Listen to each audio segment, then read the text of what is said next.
Hello and welcome. It is nearly the end of the year, time for those Christmas fairs. So today I am going to share with you how to make extra money selling hot coffee drinks in those fairs, especially if you have events like Misa de Gallo or Simbang Gabi or Midnight Mass. What would be perfect will be hot coffee, and I'm going to make all of the drinks that I'm going to share with you today cost effective. We are going to make use of instant coffee.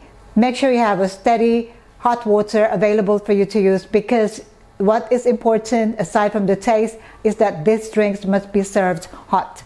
Okay, so I'm happy with the taste of my drinks. Let's take a look at the cost. Black coffee is about 13 pesos.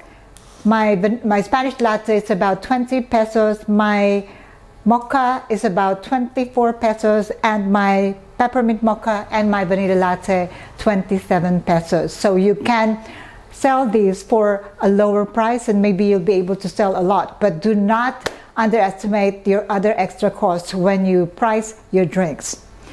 Okay, so that's all I would like to share with you today. I wish you all the best and also happy holidays. Like, comment, and subscribe. Thank you for watching. Ciao for now.